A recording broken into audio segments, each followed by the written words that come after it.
No! Oh, man. No!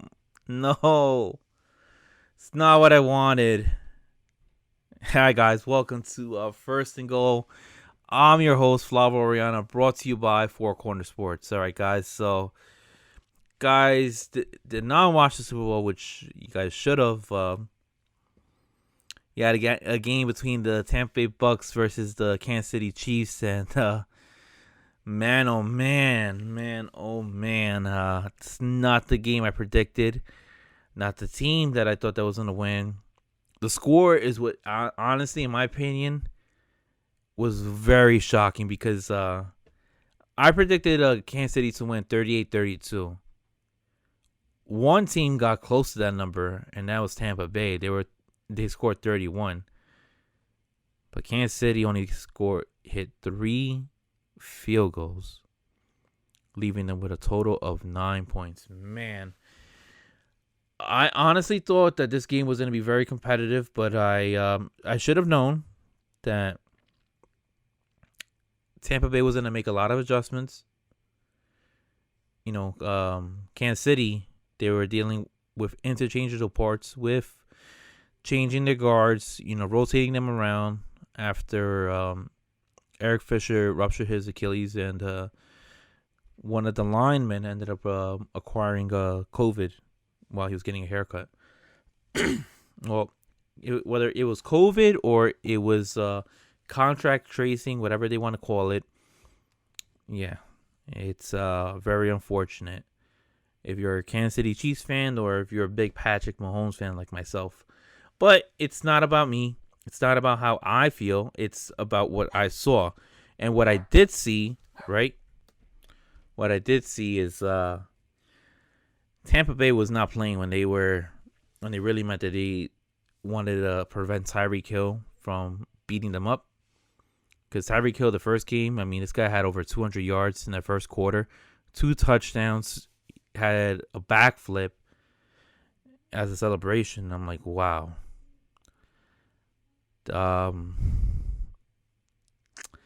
Tampa Bay really applied the pressure. They showed that they were the more physical team.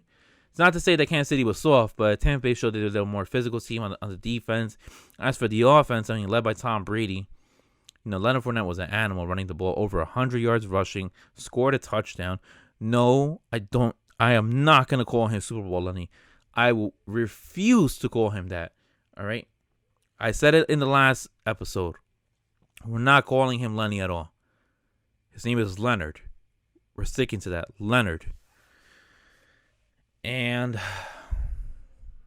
man, oh man, I honestly feel that Tom Brady, he was very smart. He saw that he saw that Andy Reid called timeout towards the ending of the second quarter, ending of the first half. And in my head, I'm like, why are you calling timeout? Do you realize who's on you're facing against? Do you realize you're facing against Tom Brady, who understands, situational football? He knows that he needs to get, a score. If you let the clock run out, you're gonna end up, leaving halftime down by 8 points. No, you score. He scores a touchdown. Bam.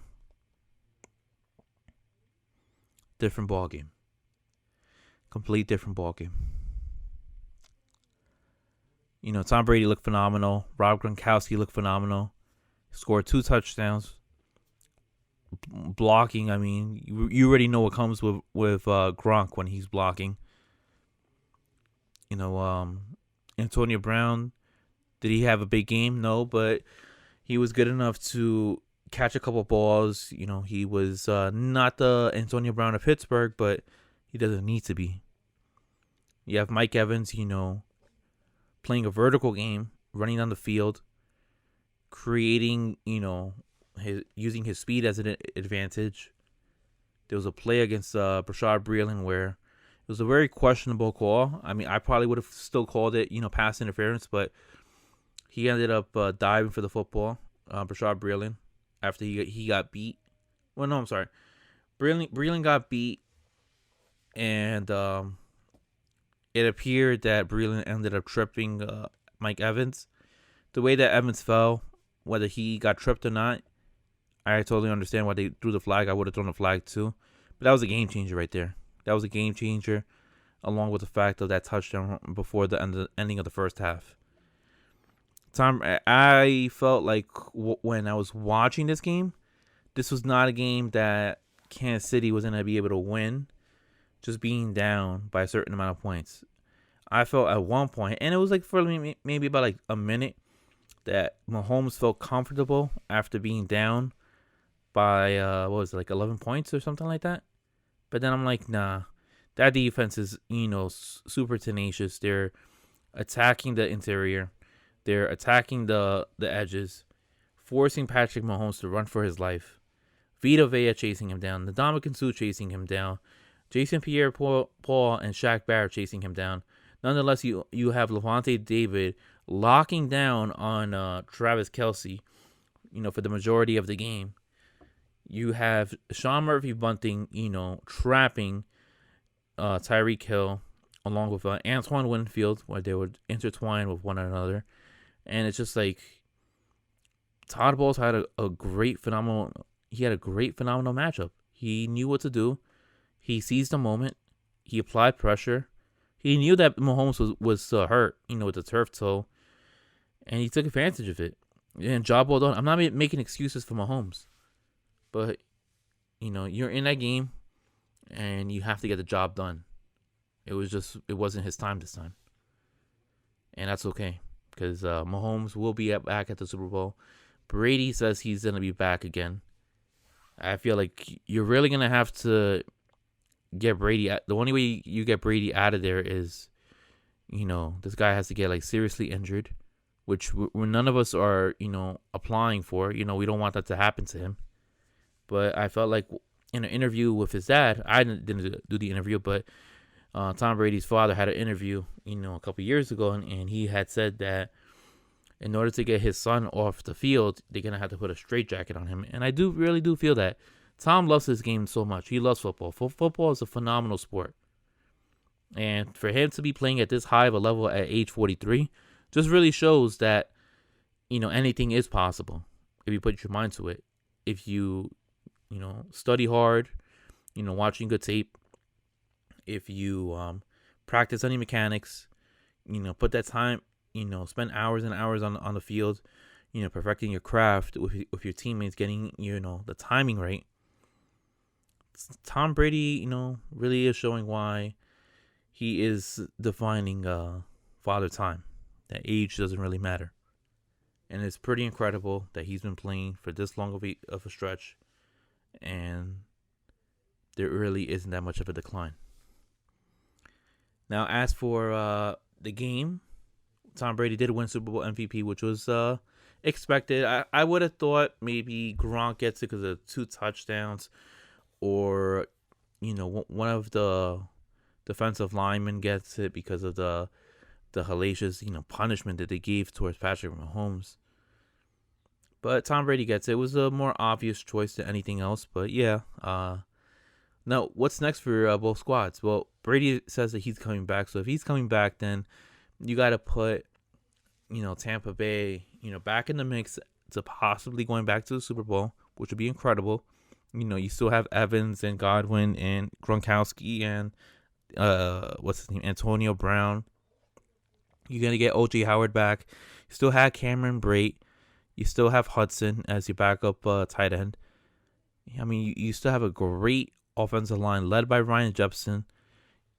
And then you have Tristan Wirfs. I mean, Tristan Wirfs is a rookie and he's only gonna get better. So I mean, it's kind of like an easy choice for Tom Brady to come back to Tampa Bay. I would do the same.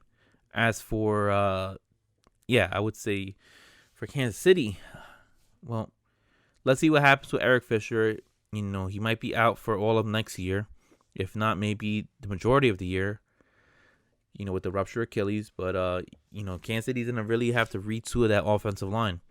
You saw how little pressure they were able to get on Tom Brady, and how it just looked like a revolving door that was with Patrick Mahomes. Patrick Mahomes had no time to gather his feet and get his reads. But Kansas City's really going to have to retool that offensive line, make sure that their backups are really good in case of any injury happens.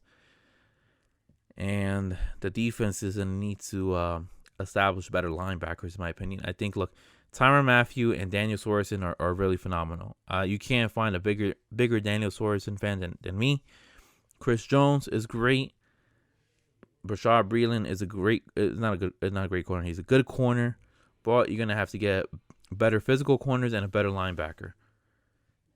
And I think that would make the situation for Kansas City a whole lot better. Look, you can't rely always on Patrick Mahomes, and that showed today. It showed today because he was only able to get 9 points, even though he was hurt. This is the first time in Patrick Mahomes' NFL career that he has lost more than by 10 points, and he was held without a touchdown. That is That is great. I'm not great. I'm sorry. That is crazy right there. That is crazy. And it was done in the Super Bowl, in a game that hundreds of millions of people are watching. Can only feel for the man, but I know that he will get back from this. But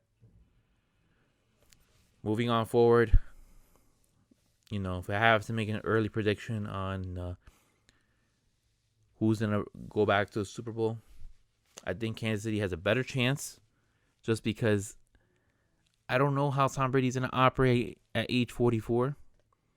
The hits feel different. The hits feel different as you get older, right?